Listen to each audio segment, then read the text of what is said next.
Hey everyone, welcome back. Today we're going to be doing a deep dive into a topic that I think a lot of us can relate to, Yeah, and that's singleness. it's a big one. It is. There's so much to unpack, Hmm. and we're going to be looking at it through the lens of this article called "Is Singleness a Blessing or a Burden?" Ooh, very interesting. Right? Like, what is it? Is it good? Is it Yeah. bad? Yeah. And so hopefully by the end of this deep dive, we'll have a better understanding of how to really make the most of this stage of life. I love it. So one of the things that the article talks about right off the bat Okay. is this myth that being single automatically equals being lonely Right, right. and miserable. Yes. Like if you're single, there's just something wrong with you. You need to find somebody. You need to get married. You're incomplete. You're Yeah, just like waiting for your other half. right. And this actually ties into something that's often brought up, which is Genesis 2.18, Yeah. where it says, "It is not good that the man should be alone." Right. And a lot of people use that as like The proof text. yeah, to say, see, the Bible says it's not good to be single. You got to get married. But it's so important to, look at the context of that passage. What do you mean? Well, like, think about the historical and cultural context, right? Back then, being alone often meant like you were super vulnerable Oh, yeah. to danger. You couldn't protect yourself as easily. Exactly. And it was way harder to provide for yourself. Right, if you're like hunting, Yeah, hunting, gathering, farming. you need a community. You need people. You need help. Okay, so maybe it's not so much about being divinely forbidden to be single, Yeah. but more about God recognizing that, hey, as humans, we need Connection. We Yeah. thrive on relationships. So maybe it's less about the romantic relationship part and just more about having connections in general. Absolutely. And those connections can come from so many different places, right? Like friendships, family, community. Yeah. It doesn't have to be romantic to be fulfilling. And I think that's a point that this article really drives home. Yeah. It's like instead of looking at this time as like a lack of something, Right? what if we looked at it as like a time of just immense potential? Yes. Like, I love how the article actually uses this analogy of like a seed needing time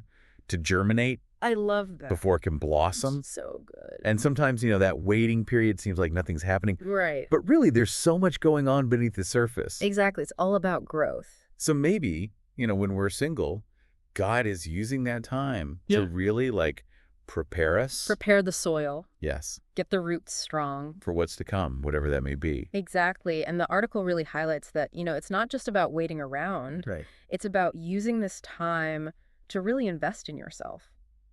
What do you mean? Well, think about it. All right. When you're single, you have a certain level of freedom Oh, yeah, for sure. and flexibility that you might not have in a relationship, Yeah. right? So you can use that time to maybe pursue those things that you've always wanted to do. Oh, totally. Like what? Well, I don't know, like maybe you've always wanted to take a certain course or like learn a new skill. Maybe you've been dreaming of traveling the world. Oh, like yeah. this is your chance. You don't have to clear it with anybody. Exactly. You can just go. Go for it. It makes me think about when I was single, I had so much time to devote to just my hobbies Yeah. and things that I enjoyed. Totally. I actually learned to play the guitar. See? There you go. It's a perfect example. So it's about like really utilizing that freedom and flexibility to pursue your passions and discover what truly brings you joy. And I think for some people, that might actually lead them to discover Mm. that, hey, maybe singleness is something that I want to embrace Yes. for a longer period of time. A deliberate choice. Right. And the article actually talks about that too. Yes, it does. Like for some people, singleness is a deliberate choice that they make Right. to really dedicate themselves to a specific calling. Like a higher purpose. Exactly. And the article gives the example of Apostle Paul Yeah. and how he chose to remain single so that he could fully focus on spreading the gospel. Mm. And that wasn't because he was lonely or because he felt like he was missing out on something. Right. It was intentional. It was about aligning his life with his purpose. Exactly. And I think that's such a powerful perspective. It is. Yep. It really challenges that idea that Mm-hmm. we should all be striving for marriage as the ultimate goal. Yeah, that's the only way to be happy and fulfilled. Right. And it highlights that fulfillment can come from so many different paths. And the article also talks about how singleness can be Yeah. an incredibly fertile time for spiritual growth. Oh, yeah, totally.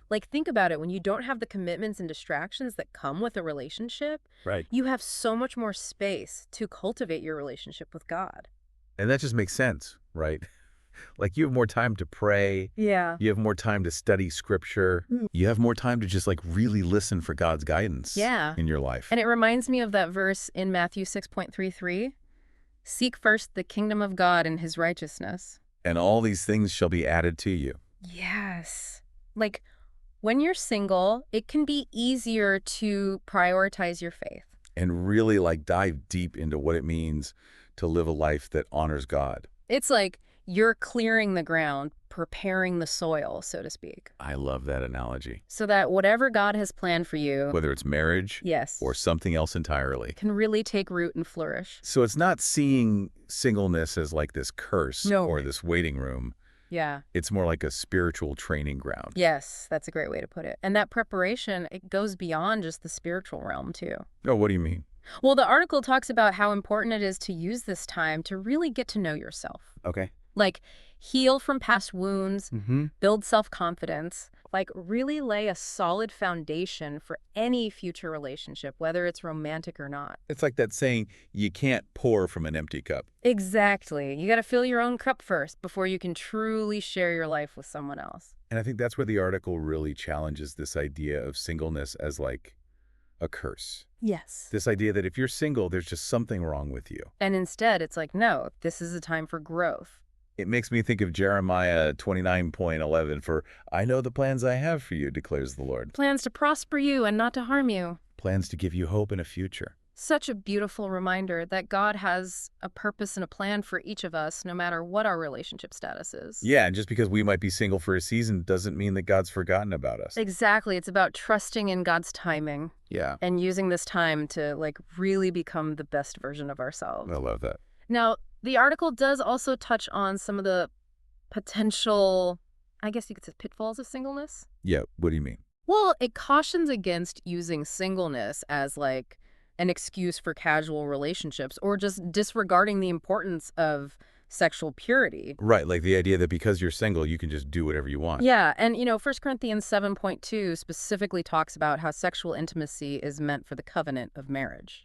So even though you're single, it's still important to make choices that honor God and your own values. Absolutely. It's about setting healthy boundaries and prioritizing relationships that are uplifting Yeah. and life-giving. And I think that's something we can all agree on, Definitely. regardless of our relationship status. This is also insightful. It's like Yeah. we're peeling back the layers and uncovering a whole new perspective on singleness. I know, right? It's like this hidden gem. There's so much more to it than we often realize. And there's so much more to explore. The article also brings up this idea of singleness as a gift. Okay. And it references Matthew 19:12, which talks about some individuals being called to a life of celibacy. So it's not just about waiting for marriage, but recognizing that for some people, singleness might be a lifelong calling. Exactly. And it's not necessarily about being a eunuch in the literal sense, Right. but it's about recognizing that some people have this unique capacity to, like, dedicate their life to a specific purpose or mission. That's so fascinating. It really is. It seems like singleness isn't just like a one-size-fits-all experience. No, not at all. There's so many different ways to live it out and find fulfillment. And, to really explore that further, Yeah. we need to dive into this idea of choice. Oh, interesting. How some individuals, like Apostle Paul, intentionally choose singleness. Fully embrace their calling. Exactly. This is getting really good. I know, it's getting juicy. So let's take a quick pause and come back for part 2, where we'll explore this idea of choice Oh, yes. and how it relates to living a fulfilling single life. I can't wait. All right, so we're back, and we're diving even deeper into this idea of singleness as a choice. I think we're so used to hearing that phrase, single and ready to mingle. Oh, yeah. But what if we started thinking of it as single and ready to flourish? I love that. Like, this is your time to bloom. Yeah, to really make the most of this season. Exactly, because singleness isn't just this waiting room for marriage. Right, it's not about, like, finding someone to complete you. It's about becoming a complete person in yourself. I love that. And the article really emphasizes this idea of personal preparation during singleness. Oh, what do you mean? Well, it talks about like really taking this time to examine your life, Okay. identify areas where you can grow, maybe even address some of those, bad habits that we all have. Oh, yeah. It's like taking inventory before you embark on a major life change. That's a really good analogy. Right, like getting everything in order. Yeah, so it's less about finding someone to fix you Yeah. and more about becoming the best version of yourself. Yeah. Exactly. It reminds me of that quote by Thich Nhat Hanh, the most important relationship is the one you have with yourself. Oh, I love that. It's so true. And the article also talks about using this time to, like, really heal from past wounds and build self-confidence. Yeah, it's like laying a solid foundation for any future relationship, romantic or otherwise. Because if you're not whole and healed yourself, Yeah. you're going to bring that baggage into your next relationship. Exactly. And so often we rush into relationships hoping that someone else will fix our problems Oh, I've been there. or fill the voids in our life. Yeah, like they're going to complete us. But true fulfillment comes from addressing those issues within ourselves first. And I think, sometimes it's easy to get caught up in what society tells us a successful life should look like. Oh, yeah, for sure. Like there's this pressure to be in a relationship, To be seen as complete, worthy, validated. but that's just not true. No, not at all. And I think that's something that this article really challenges. It's like God's timing is perfect. And if you're single, it's not a punishment. Yeah, It's not a sign that something's wrong with you. you're not broken. It's about surrendering to his plan. And trusting that he sees the bigger picture. Exactly. And this ties back to the idea of singleness as a gift. Right. Like it might not be a lifelong calling for everyone. But it is a unique season with its own set of blessings and opportunities. There's definitely a certain freedom that comes with singleness. Oh, yeah, for sure. Like you can travel on a whim. You can pour yourself into your passions. You have that flexibility. Yeah. And you can invest in personal growth without having to Coordinate with anyone else. Yeah, exactly. It's your time. And let's not forget about the spiritual dimension. Yes. We talked earlier about how singleness can be a time to really deepen your relationship with God. And it can also be a time to discover your unique purpose and calling. Right, like in a way that might be more challenging Yeah. if you're in a romantic relationship. It's like having this clear, uninterrupted space to really listen to that still, small voice within, Oh, I love that. to seek God's guidance without that added layer of navigating a romantic relationship. So it's not just about passively waiting for life to happen. It's Yeah. about actively engaging with this season. And making the most of it. Yeah, like instead of sitting on the sidelines, you have this opportunity to step into your own power and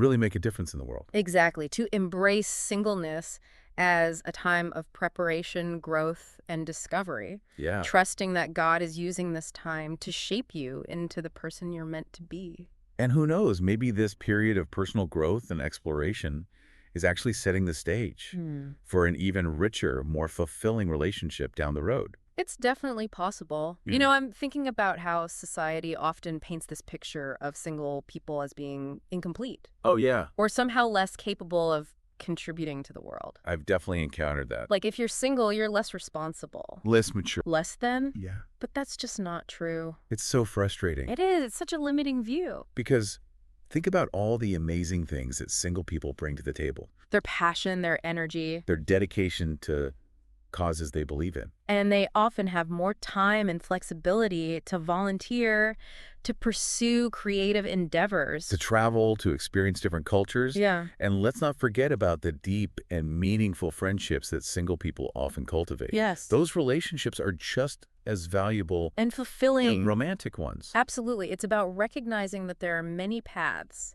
to a happy and fulfilling life. And singleness is one of them. It's a beautiful path. I'm so glad we're having this conversation. Me too. It feels like we're challenging some deeply ingrained societal norms Yeah, we're breaking down those barriers. and highlighting the incredible potential of this often misunderstood stage of life. It's about time, right? Yeah.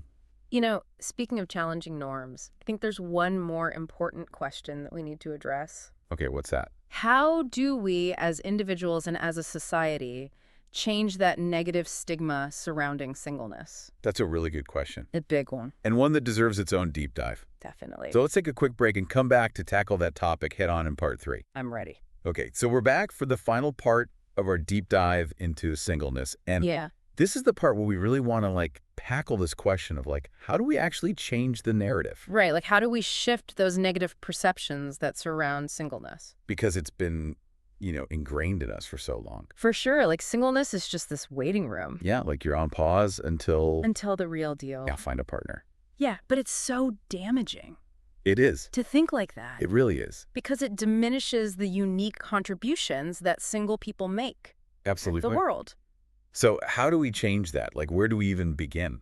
Well, I think it starts with recognizing and celebrating the gifts that single people bring. Like, they have this incredible passion, energy, dedication to causes they believe in. Right, and they often have more time. This ability Yeah. to really pour themselves into those pursuits. Totally. Like, I think about my single friends, Yeah. and so many of them are so active in their communities. Volunteering, Yeah, like they're out there doing things. making a difference. Yeah. And we can't forget about the friendships and family connections Oh. that single people nurture. They're so important. They are. And those relationships Yeah, are just as valid absolutely. as romantic ones. They're fulfilling in their own way. Yeah, and I think maybe that's where we need to like expand our definition of what a successful life looks like. Totally. It's not just about getting married and having kids. Yeah, there's so many different ways to live a meaningful life. And to find joy and purpose. And singleness is a beautiful path. It really is. You know, the article also talks about churches and communities Mm-hmm. and like creating spaces where single people feel valued. Yeah, where they feel supported. Yeah, like not just seen as projects to be married off, Right, exactly. but as like whole individuals. Yeah, who have something to offer. Yeah. Who have gifts and talents and abilities. So it's about fostering genuine connection, Mhm. community. Regardless of relationship status. And I think on a personal level, Mhm. we can all do things too Yeah. to kind of change the narrative. Like just changing the way we talk about singleness. What do you mean? Well, instead of asking that dreaded question, why are you still single? Oh, yeah. Maybe we could have something like, what are you passionate about these days? Oh, I love that. Or like, what are you most excited about in this season of your life? That shifts the focus It does. to like what's present and thriving in their life. Exactly. And it shows genuine interest in their journey. Yeah, without imposing expectations on them. Exactly. And I think ultimately it comes down to recognizing that every individual, Mm-hmm. no matter their relationship status. Is created in God's image, has a unique purpose to fulfill. This has been such a great conversation. It really has. I feel like I'm walking away with a whole new appreciation for singleness. Me too. It's like rediscovering this beautiful season of life. So to everyone listening, whether you're single or know someone who is, Yeah. remember that singleness is not a punishment, It's not a waiting room. and it's certainly not a curse. It's a time to embrace who you are. Yeah, deepen your faith Pursue your passions. and discover God's purpose for your life. And you know what? This season of singleness might be preparing you for something even more amazing than you can imagine. So true. Thanks for joining us on this deep dive. We'll see you next time.